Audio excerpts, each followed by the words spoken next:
Hi, boys and girls.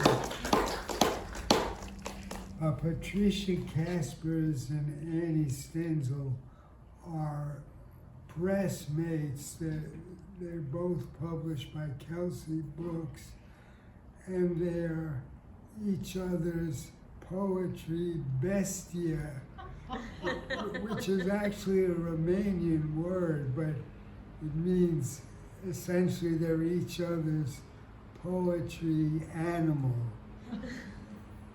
But they're very different poets, as we will see. Microphone. Now this is Patricia's third book, The Most Kissed Woman in the World. She's a Unitarian Universalist, and the epigraph to the book is from Octavia Butler, which the universe is God's self-portrait. And all of these poems are a portrait of God as, and it's a very high energy, right in the world book. The first poem, Portrait of God as Deer in the Compost Pile. Here he comes. He stands still for so long, he seems to have forgotten what he's about, but then takes tentative steps toward the slop in the bin, begins to nibble a half mango gone rotten, dangles a day-old banana peel from his narrow mouth. It retracts like a bruised tongue. His own tongue is sunset pink. So you're right there with this animal. She can get a little sassy with the reader, like here. Portrait of God has seasons and limits, begins, let's say this school is called Lakeside Meadow, where on the 1st of September, children gather in the story nook, sit crisscross, applesauce, press knees together and jostle. And then the poem ends, the school is not called Lakeside Meadow. I have lied to you, dear reader. I don't need to tell you the reason. Hoo-ha. The book goes everywhere. The poem about the most kissed woman in the world is actually about a drowned woman. And the book ends with a comfortable, loving marriage after many years, and the final poem is Portrait of God as high five after making love. So let's give her a warm welcome.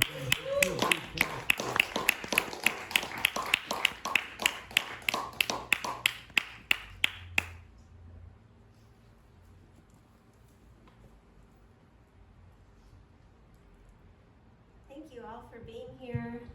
Thank you to Joyce for organizing. Thank you, Richard, for that lovely introduction. And thank you to Annie for being my poetry bestie all these years. I thought I would read a couple of new poems first, and then I'm going to read a couple of poems from my second book, Some Flawed Magic, and then I'll read some poems from my new book.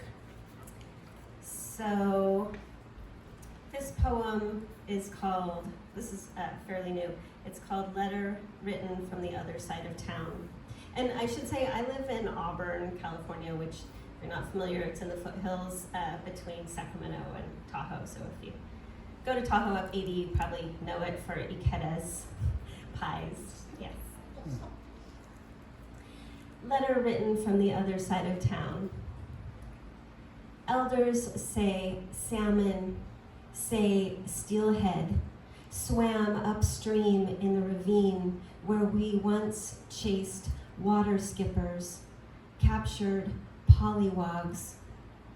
You remember, brother, the gully below the duplex, the forts we built of wild bamboo, how everything was scented of summer and sweet fennel. We pretended our parents were dead and decorated mud cakes, baked them on the dry banks as if they were sustenance enough for a life. And what if we had stayed? My too big swimsuit and dime store flip-flops, your bare feet and sun-faded boy trunks. If we lay in the cold current and let the brown quartz dig into our tender skin, minnows and my untamed blonde vining around us like a protection spell. What if we never returned to our separate fathers, whose grief rippled our lives like skipping stones over a windless pond? Years later, I learned that a classmate's brother drowned in a stream like ours, maybe the same water where we spent that season alone together. All water is one.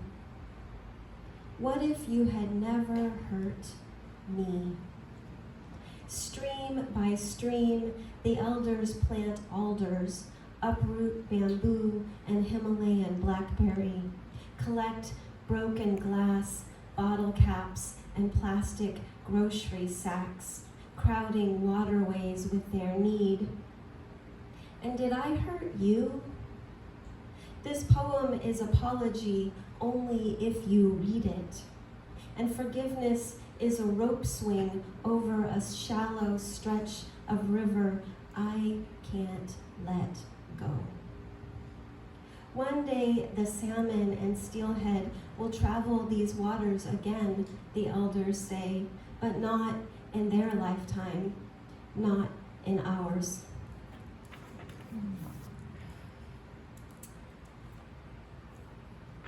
And this one is so new that Annie hasn't even given me feedback, so she can tell me what she thinks later. The night I missed the dog.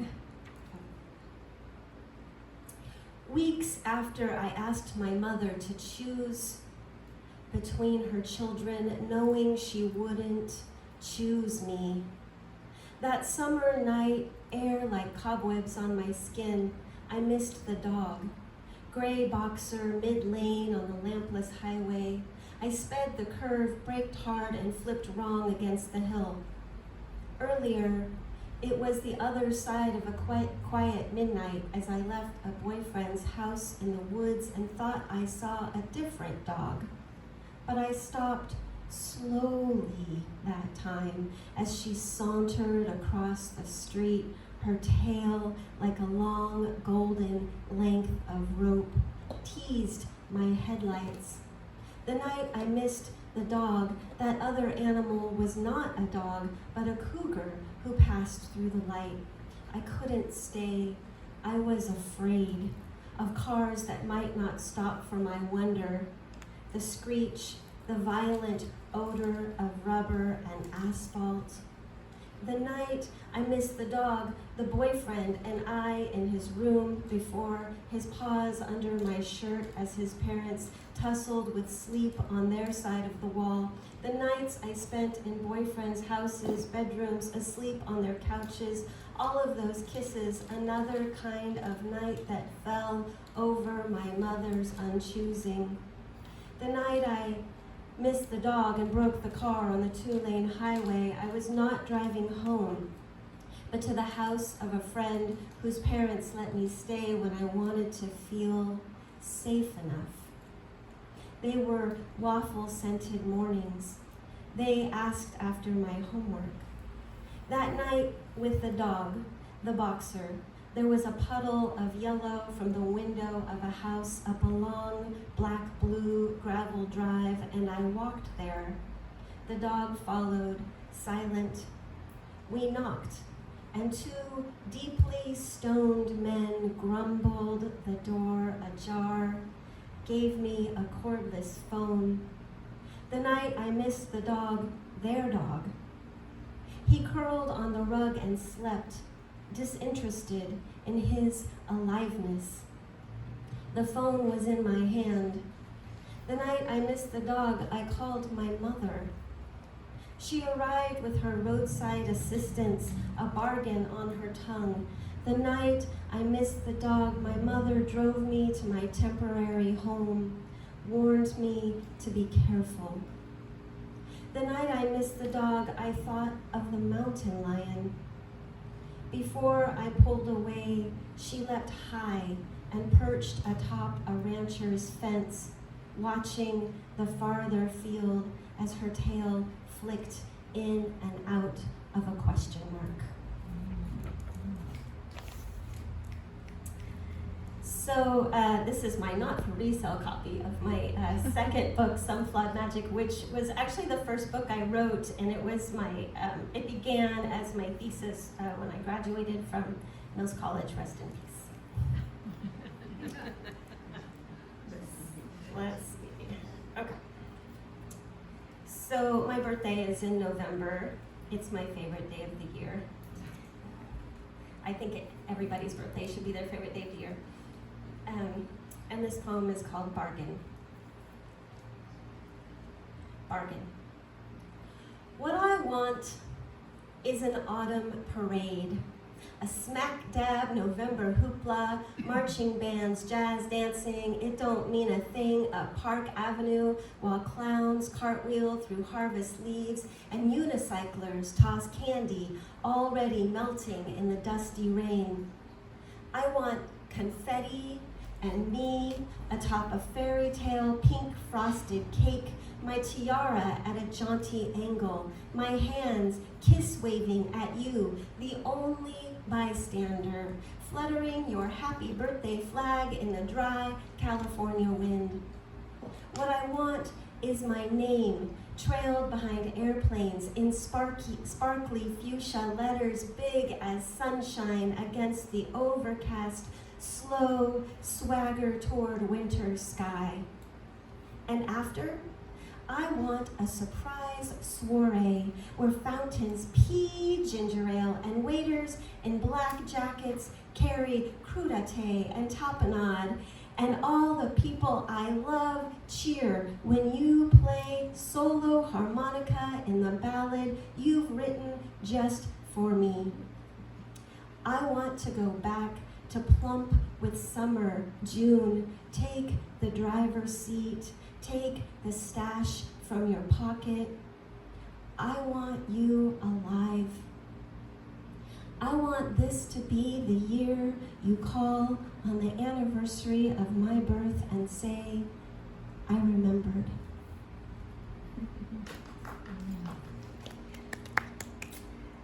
So I wrote a poem called Portrait of Sun as Baby Face, and it's about wrestling. I don't know if any of you are fans of wrestling, but I work in a library, and the director is a huge fan of wrestling, so we just had a wrestling match in the library, and it was the first wrestling match I'd ever attended.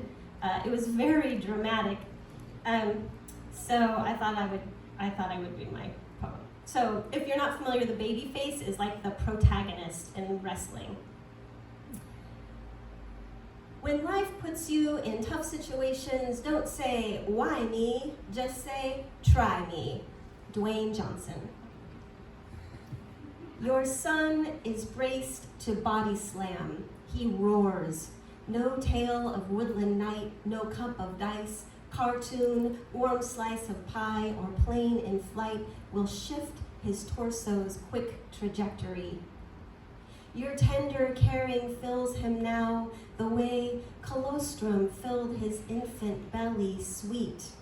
One areola cactus, one petite Oh, robin, open turtle mouth, and say, that swaddling was a holy kind of pow! So make a gift, your best sharpshooter. Not long till boyhood is his jobber, or he turns where mothers cannot go, but no. Inside of him is everything you are. Crash, swiftly squashing you against the floor. My son is 17, and he is much taller. He's much bigger than I. He likes to look down at me now and tell me no, he won't put away the dishes. But I do love him so. Thank you, Richard, for your introduction to my book. I am a Unitarian Universalist, and the book does begin with the Octavia Butler quote. When I read Parable of the Sower, I was really fascinated by her prescience and also terrified. And then I read the poem that she has at the end, and about Earthseed, the religion that the main character creates in the book, and that quote, "The universe is God's self-portrait," really spoke to me. So this poem is called Portrait of God as Girl Ginkgo. Before words, there was a cool slake of river. The depths I quarried, and the silver eddies where I shucked each spent leaf. Amber fluke, tattered wing of swallowtail, the silt cradle where a single blade might press its shadow into the firmament. You complain of my creature odor, name the scent, vomit, semen, but I blossom green as spring, grow golden with summer shine, orbit my own self with small, dazzling suns. And if their ripening into the future offends your human senses, I am not sorry. Come glacier, come tiger moth, come beetle, come fission, come atom with concrete and smog, the work-worn hands that bind my roots in shallow city boxes, fingers that each autumn gather my seeds from where they land on the asphalt where there once was a river. I had an editor tell me that she wanted to tattoo a line from that poem on her arm, so I think that's the best compliment I've ever had about a poem. And that was published in Kestrel, actually. Oh no, it wasn't. It was Kestrel wanted it, and it was that editor who said that. But it was barking dog, heron, night heron. The night heron barks. Yeah, that was it. They got it first. Portrait of God as a bottle of urine in a ditch beside Applegate Frontage Road. I began as a blessing of rain that watered the apricot tree, or gathered to circle the chambers of a beast's heart, or perhaps was gathered to quench the thirst of a milking cow, sweeten the cream of the coffee you sip while flipping between stations in the sedan, the pickup, the semi that carries you home to work on the mountain, to play in its dearth of snow, or carries you farther east, away from the life you were promised or the life you promised another. I was separated from myself in the red embryo island pillow of the kidneys, as you separate yourself from your own body, the weight of you there in the seat, the surety of the belt pressed against your chest as you fiddle with the dials to heat the air that warms your legs, colder with elevation. The length of the urethra is the motorway I travel as you steer this highway, perhaps a little too fast. And I am you, always filling, always asking that you stop and notice, pause for this moment, and any other night you would rest for this ritual of letting go, but time is not itself lately, and the glass bottle beside you is empty, and isn't it beautiful how golden we are, there in the littered gully, below the branches of the madrone tree, where we glitter in passing headlights, as though the moon is not enough. Home now, where only the most curious coyote will find us.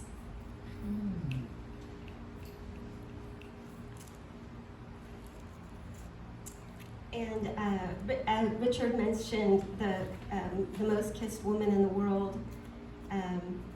I'll read the poem. I'll just read the poem. Portrait of God as the most kissed woman in the world. Workmen pulled your body from that green turn of river, and push or jump no one could say, and no one claimed you until the death doctor anointed your face with oil, applied thin threaded layers of plaster, the scent of wet dust rising into the morgue. The plaster became the shape of your cheekbones, your brow, the secret on your lips. Soon, wax filled the place where your face had been. We gave you names: unknown woman, drowned woman, woman of sorrows, woman of many fears, woman who was pushed, or woman who didn't want to die but didn't want to live this life, woman who was only a girl, Recipient Annie. Forgive us. We hung your face on our walls. Forgive the toy maker who tinkered you into a doll, who gave you a collapsible chest and a kissable mouth. Forgive our cracked palms on your torso, our foul breath in your lungs. Forgive us as you perpetually drown, and we can never save ourselves enough, and we have forgotten that you always had a name. So I don't know if you know the story of Recessi Annie, but she was an anonymous person who was pulled out of the Seine, I think, in Paris. And then at that time, when they didn't know, when they wanted people to identify a body, they would put them on display, and so anyone could come by and look at the bodies and try to find their loved ones. And nobody claimed her, so there was a doctor who thought she was so beautiful that he made a death mask out of her face, which was common at the time, popular, I guess, at the time. And so a lot of people had her face on their walls, and then eventually she was made into a toy, and then she became the resuscitation doll that those of us who took CPR might remember.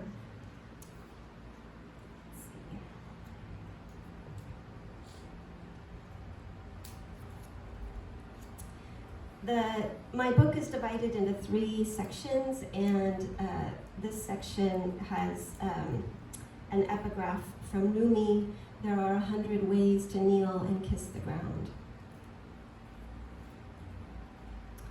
Portrait of God as daughter. Back in the day, you could feel God below your solar plexus, a kaleidoscope of butterflies, all shimmer, wings at flickered rest. Later, God was drunk on breast milk, her drool face swaying and pressed against your morning breath. God held your hand at pedestrian crossings and trusted your broken sense of direction. God bought herself a silver Toyota. She drove it into a blue dot on a digital map in your pocket. Still, you held her close. Now, God mostly doesn't return your texts, except to write, "I miss you," at unpredictable intervals while you dream. And when you wake, You're not sure she was ever there. And this is a Portrait of God as my son's epistaxis. And it is a sonnet.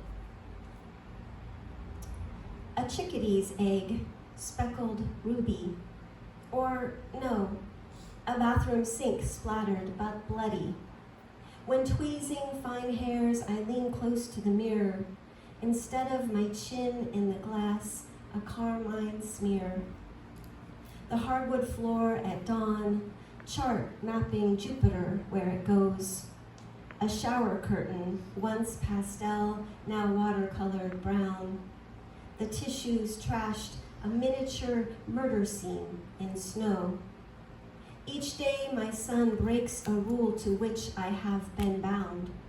Be prepared, be neat, be aware, be discreet. Cradle your blood like a secret dream and shroud it in your hand. Never speak, but bury it deep in the bottom of the can.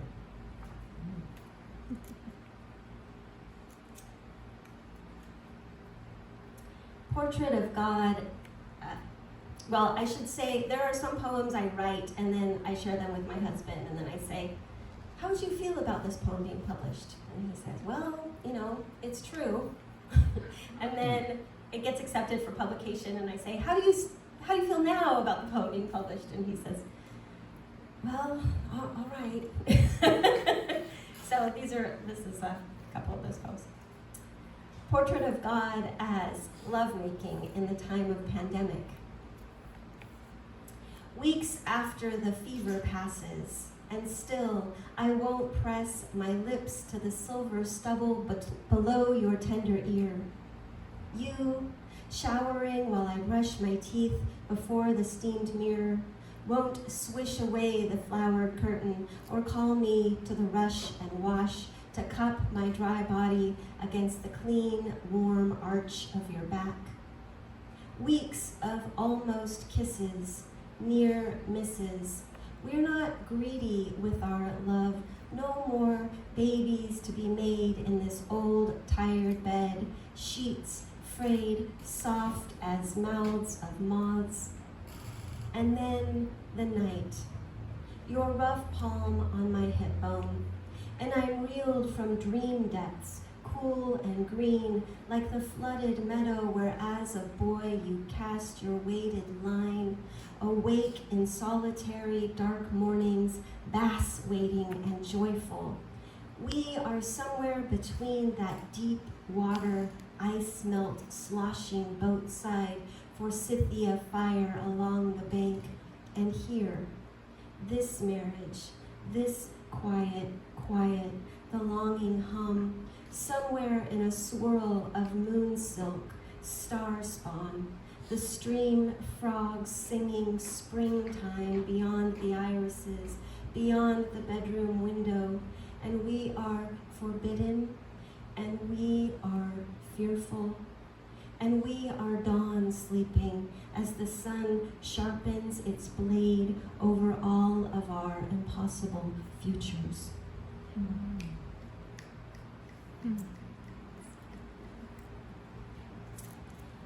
Portrait of God as my intention to write a poem about the day my love became a cyborg. Because it's so clever how each human is a steam engine, every cell a locked firebox that burns with the coal of glucose. Isn't this a terrific metaphor? The jailer pacing the raucous halls of our bodies with her jangling keys of insulin. How sometimes she unlocks every firebox at once and the pistons roar, and sometimes the skeleton keys scrape the lock but no longer fit. And what does a locomotive do when the coal car is over full, when the coaling tower tumbles? But maybe the title of this poem should be The Day the Industrial Revolution Kissed the Information Age Inside My Lover's Body. because of the small needle jabbed into the soft underside of my love's furred arm, and the microcomputer, like a small pale god wafer attached there. It's not more painful, he says, than a piece of gift wrap tape tugging at fine hairs. He waves the magic wand of his phone, and presto, his sugar numbers appear. No more stab of fingers each morning, the odor of fresh blood mingling with the bitter scent of roasted coffee beans. I'm in love with a cyborg, I proclaim, and our body engines will barrel parallel tracks another 40 years, my love guarantees. But when I ask the oracle to bless our poem again and again, she promises only 17. And I will end with a Portrait of God as High Five After Making Love. And I'll just mention that I read this poem at a reading in Sacramento, and then afterwards another poet went up to my husband who was there and said, "Oh, I haven't seen you here before, are you a writer?" And he said, "No, I'm Trisha's husband." And he said, "Oh, I know a lot about you." Which just maybe explains why he's not here. Just kidding, he's very supportive. All right. Portrait of God as High Five After Making Love, after Galway Canal. For he knows mornings are for me sludge that blooms pink below the bathroom sink stopper and prevents the toothpasted water from its long meander through the house pipes. I am the water in this metaphor. For he is a man who wakes with joy in his pants, presses the length of himself against the soft flannel of my pajamas, and fervently hopes I'll turn toward him. And we will each remove the mouth guards that prevent stress, cracked molars in the night. And I do, and we do, trying to be alone in the together place while the dogs whine for kibble and the tabby cat has come home from its walkabout, yowling angrily to alert the neighborhood that we have neglected his bowl. We fear this cacophony may wake our heavy-footed teen, who will stomp to the refrigerator and moan loudly that once again we are out of milk. Even though he has his own pocket change and the market is right there. The hot April morning blazes into our bedroom, spotlighting our sags and wrinkles. These body husks, like spent milkweed strewn outside our window, have endured and witnessed childbirth, stomach flu, food poisoning, and injury. And yet, we suspend our disbelief a few more minutes, or we don't, and still go on, whispering words that have not yet failed to make us forget we are human, forget the constant tug of gravity, the feeling that the whole world is impatient for our return, and yet we keep it waiting.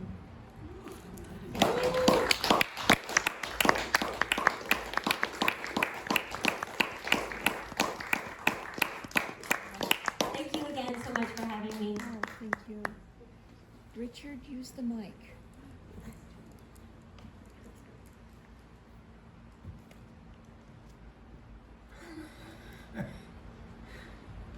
Joyce wants me to eat the mic.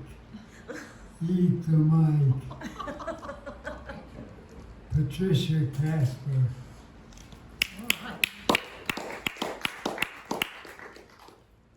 Okay, our next reader is Annie Stenzel. This is her second book. That's right, Annie, right? It's the second Only book. 2, yep. Don't Misplace the Moon. And that title tells you we're in another realm now. We're both in and out of the world. The title comes from a poem at the end of the first section. After the move, there are things to write 100 times on a sheet of paper. It begins, I will mitigate chronic grumbles with occasional slices of watermelon.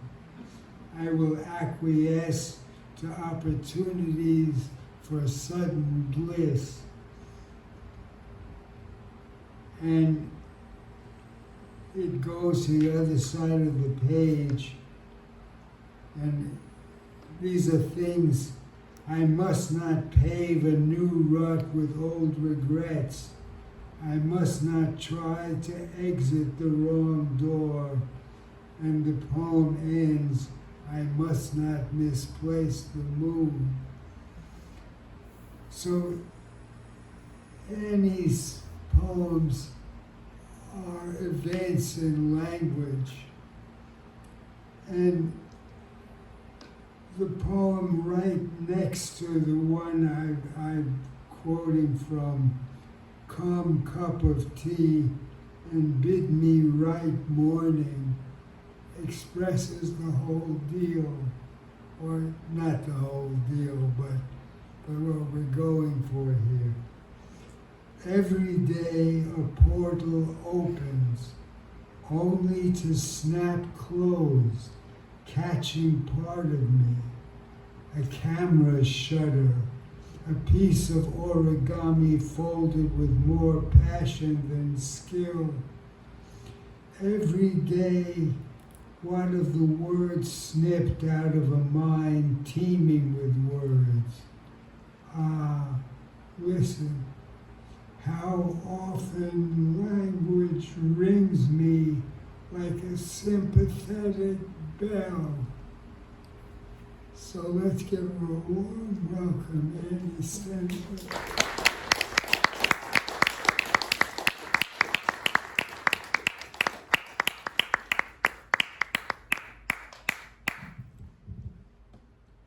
Bless you for that, Richard. So first off, oh gosh, yes, there are people here. Thank you, everybody, for coming. And major thanks to Joyce Jenkins for allowing us to read as part of the Poetry Flash series. I wasn't at all sure who would manage to be here on a gorgeous Sunday afternoon in October, and I was always grateful when people show up for poetry. I'm always dazzled with your introductions, Richard, so thank you for that. I will mostly be reading from this book, this very book, but I'm going, who knows when I'm ever going to have another book, I will read a few new poems, and I'm going to include one brand new poem in the mix. So here's something I ask, and maybe completely premature or silly, but I don't want anybody to applaud until the end, because it makes me really nervous, like how come they liked that poem better than that poem? So just as a sort of prophylactic thing, you can applaud plenty at the end. So let's start. This is the first poem for tonight, and it was written sometime back when I was suffering from some form envy, because one of my poetry pals, a friend of ours, Trisha's and mine, is really good at writing how-to poems. So here's what I came up with, and might come in handy for some of you, who knows. This is How to Tame a Tarantula. First, a question. Must you even try? Wouldn't you rather leave your tarantula right where you found it, hustling across the potholed road? You could still call it your tarantula, but it would belong to itself, picking its own meals from crickets and bowls, choosing for itself when to take the many hours it requires of repose. Another question. Are you willing to commit to 20 years with your tarantula? The females can live that long. But remember, she won't do tricks, she isn't keen on being petted, and even a small fall may be fatal. She's that fragile. Before I tell you how to tame a tarantula, I'll ask you one more time. Why bother? All those legs will always want to run off without you. Plus, you're a daytime person. She loves the night. So while we're speaking of forms, and with some other poets in the hall here, I have a confession to make. These days I totally take liberties with the sonnet form, because some excellent modern poets have given me permission to do so. Diane Zeus and Jericho Brown, not that they would recognize me on the street. This is a sonnet by my very loose definition, and it came about because I cherish the memory of an experience I had as a child when we lived in Richmond, Virginia. Did it really happen just like this? I don't know. Now, by the way, is the sound okay back there? I don't want to gobble the mic, eat the mic, but here we go. This is called Maybe I Was 8 Years Old, Maybe 9. When the stars moved, I held onto the earth with both arms splayed wide on the blanket beneath me. I was alone in the backyard, a rarity. I was alone and fearless in that moment, also rare. It was summertime. The air was damp and fragrant. The stars stared at me. They did not blink or twinkle. I don't recall seeing the moon, nor noticing its absence. Having the whole sky to myself astonished me. How is it I never knew the planets moved before then? How could I think the constellations would stand still? Flat on my back, I rode the world, held on for dear life, a wild ride, at a speed that made me dizzy, just a little. There may have been something like music in the starscape, and the Milky Way was a smooth sheet drifting over me. Those were the days. Okay, I need to admit that I am one of those weird writers for whom any and every oddball prompt can be grist for the writing meal. So that the title here will explain how I came to end up writing this poem. It's called Misreading Leads Me to Sundry Wonders. Like the time I read the Audre Lorde line, love is a word, another kind of open, just a little wrong, and thought it said, love is a new kind of apron. Which in one sense, I guess it can be. A robust amour propre can help keep the world's worth soil off my fancy outfit. After all these years solo, I am not the object of anyone else's ardor. I must lap myself with suitable expressions of affection to avoid the cold stain of indifference, which is not always an easy job. Once bloom and beauty wane, the knee-jerk ooh love and ah love from other quarters subsides. But the original pump for this essence may simply want priming. Get to work beneath the apron. A half teaspoon of self-love siphoned into your pocket may turn out to be plenty. Now, I also didn't warn you that I write a lot about mortality, being a woman of a certain age. Here's one about that, and it's yet another sonnet. Meditation on Mortality, with a line from a poem by Antonio Machado embedded in it.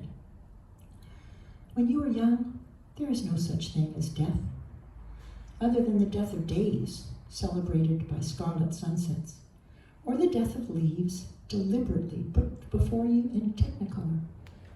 Oh yes, ants succumb during picnics, flies must be swatted, and the little turtle that trudged in circles around its plastic domain and seemed to sleep beneath the phony palm tree, one day it will be there, not all that interesting.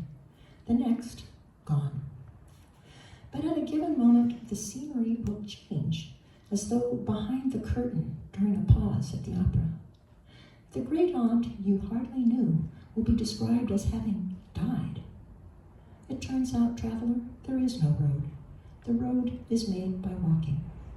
And you may believe you get to choose where you are headed. You do not. So the line that I appropriated from Antonio Machado is, traveler, there is no road. The road is made by walking.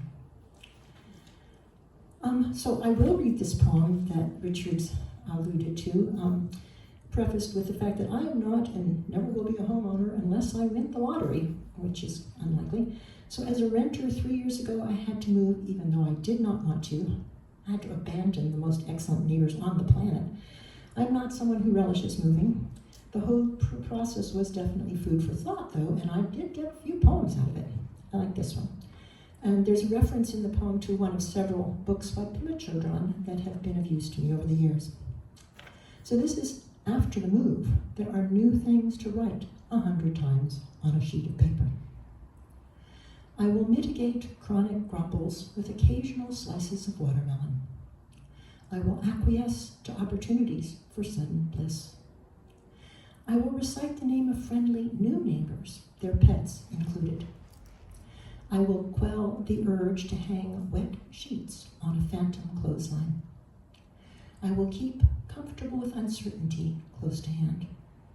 I will simulate contentment until the real thing fits like a soft sweater. I will lift the needle from the turntable before it plays a dangerous song. On the other side of the page, these. I must not pave a new rut with old regret. I must not try to exit the wrong door. I must not turn savage when I cannot find my lost purpose in the other room. I must not heap coals of annoyance on dead embers. I must not mistake inconvenience for cataclysm. I must not disturb the new breed of sleeping dog. I must not misplace the moon. So, any other writers here who make notes about all sorts of things and then can't remember what the source actually was? Oh, okay, good. Not just me. The title here has quotation marks, which will prove relevant as you hear the poem. Everything we see hides another thing. These words were hidden under notes on my device. I thought I had not written them myself and admired how clever I must be. Then I noticed the quotation marks, so I went to the oracle and asked, who wrote these words that are both ordinary and true?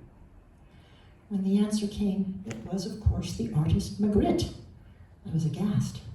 Not that I begrudged him the credit by any means, but because the knowledge bolstered a concern I've had for years about the human mind. How hard it has to work to make a memory, and then file it safe and sound so that it comes next time you call.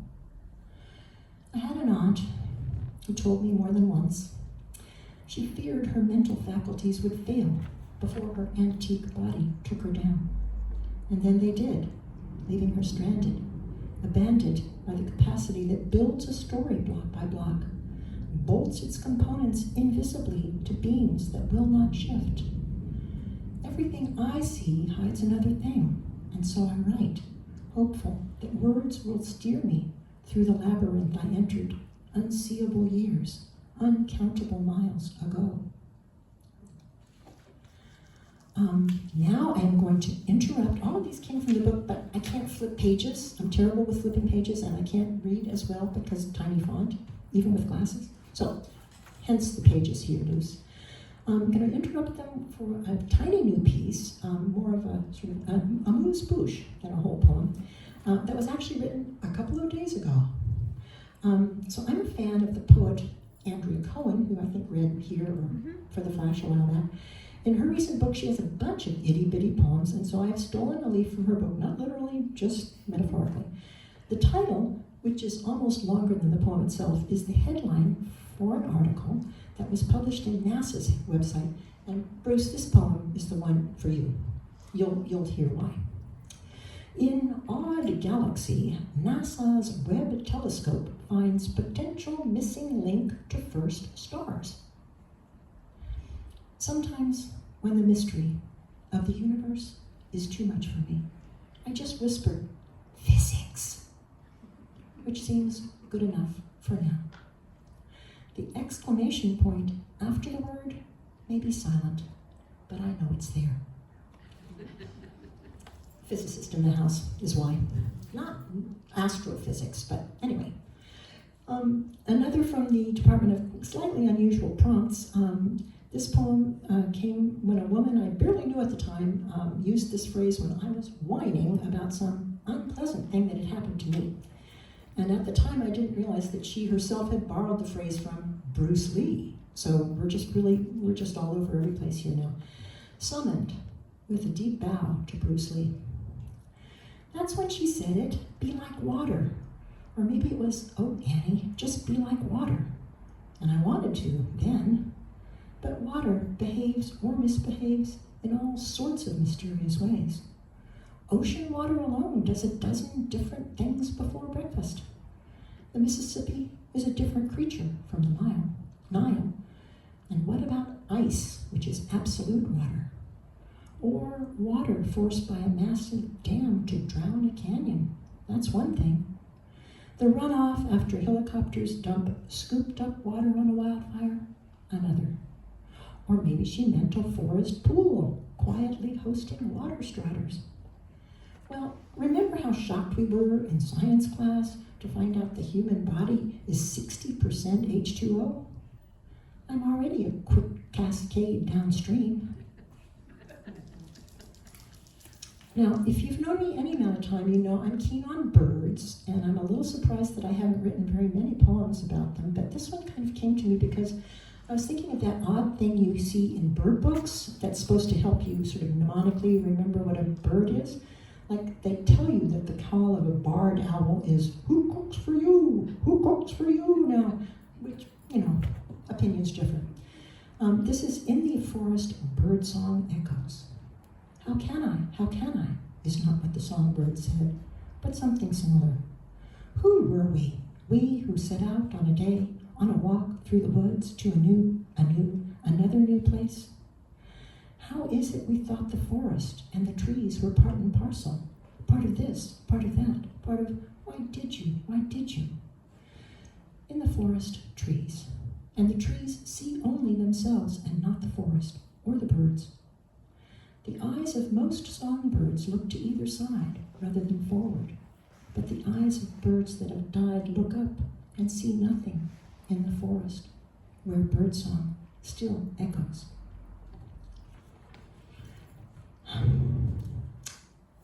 Okay. So here's a poem about an object that used to be very common in most households, which was filled to the absolute brim with words. Anybody still have one of those? It's called a dictionary. Yeah, and that's the title of the poem as well. Though this is the second one I've written called Dictionary, so this is dictionary number 2. More often found these days in an old library than an everyday living room. Outsized volumes slump in silence. Each tome a fully furnished palace, room upon room filled with words rarely spoken aloud. Languages in casual or deliberate contact, brushing against one another here delicately, there bluntly. Now silverfish slide between the pages where words are stacked in silent columns, clambake to clarity, roulade to Rousseau, wharf to wheel. So, okay, good. While we're talking about words, I'm going to do this water thing, if I have the strength. Oh, dear. I'm going to try. Oh, here we go. I got thirsty. I've always been fascinated by language and languages and their origins. And one thing that always intrigues me is trying to understand how our distant ancestors communicated, especially across generations or over time. But I was always struck by the fact that the oldest images of people's attempts to communicate were visual depictions rather than verbal. And I've never been to the cave in Lascaux, but the place still led me to write this piece anyway. To this day, we do not know the range of their vocabulary. When you live in the half-dark, your spirit seeks a window.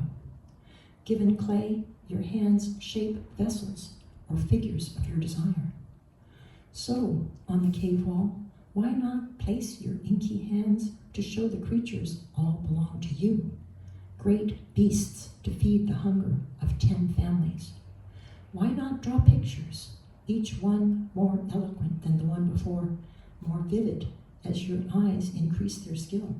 Your hands learn how to capture accurately the animal's proportions until your final picture is worth 1,000 words and you did not need to use any of them. Okay. I'm also intrigued by the vagaries of evolution, and that led me here to this which is Hobson's choice. I used to say, nobody got here first. And all I meant by that was the forest, primeval, predates us humans. But little did the long array of living creatures know they had no right to their own environment.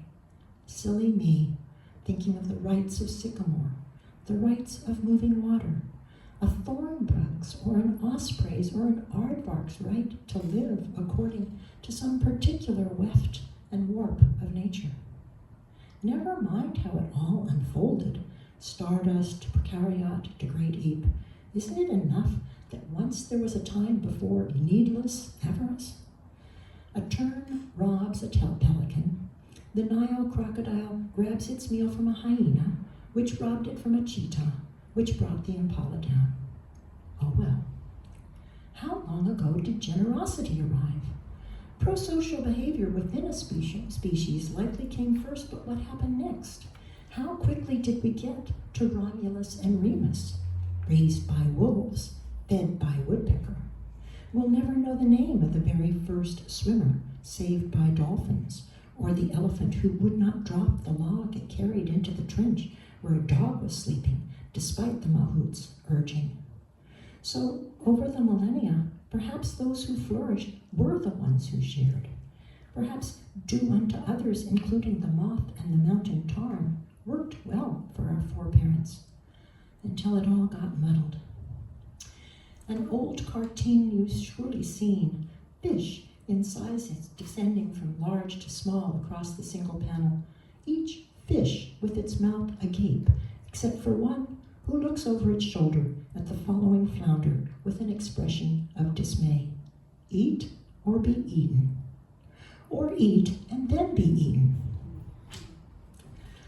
Okay, we're getting toward the end here. This is another poem that's not in the book, though it has been accepted and will be published at some point. I guess, again, the title says a lot of it, but I want to say this is part of a series, and part by part, as I complete the series, and I'm working on part 3 already, you learn about all the dead and living poets who have been indispensable to me. And if you are at all familiar with Gerard Manley Hopkins, you'll see I have appropriated a number of words and phrases from his essential poem, God's Grandeur.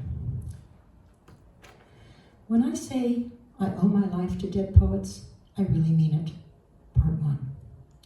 And I'm not just talking about Hopkins either, although maybe he's the best place to start. After all, there was that one year in Paris when only daily and fervent applications of God's grandeur kept me away from the abyss. Again and again, even though I'm quite agnostic, he reminded me the world is charged with that grandeur, which does flame out, like the shining he describes. Over and over, I needed his reassurance about the last lights. I needed the gasp-worthy rhyme and the glorious sprung rhythm. I needed the smudge, the smell, the soil. In that freezing winter, bleak as all get out, with my heart a cave of fear, I needed the oh, the ah, and the morning poised to spring.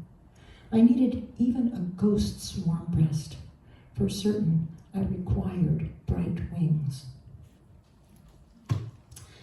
Okay, another poem that has yet to be published, although it has been, I think, accepted. There's been some confusion about acceptances for me lately. A little bit weird in poetry world. This one came about when I was thinking, this has happened before, how vividly I can remember road trips from when I was a kid. This one is called Erratics. Erratics. So we'd be driving on the narrow, winding road in one big sedan or another, kids rambunctious in the back seat, and don't forget some of this was before seat belts were common, let alone required, and it would be hot in the car. Excuse me, our bare legs sweaty on the vinyl upholstery, because of course air conditioning wasn't something my folks were prepared to pay for. I don't know that any of us had sunglasses in those days, not us kids anyway, which meant we were always squinting as we stared out the window because the sky was with that intense midday blue, and it was really sunny in the Sierras, which with maybe a little extra brutality from the elevation, and on one side of the road would be a cliff with a sheer drop a long way down, while on the other side it was uphill, also still, but here and there on the glinting granite there were these boulders, some of them enormous, rocks the size of cars just perched on the slope. And our dad, who in those days really did know everything, would say, "Look, there's an erratic." And for some reason, we would all get a little quieter, because once he explained how they happened, how a long-gone glacier had, in its icy progress, carving a path toward its own disintegration, pushed ton after ton of rock along, leaving souvenirs that we saw now, tens of thousands of years later. It was really quite an amazing thing. Geology, alive and well, right there beside us on the Tioga Pass Road. Okay, I'm going to skip that one.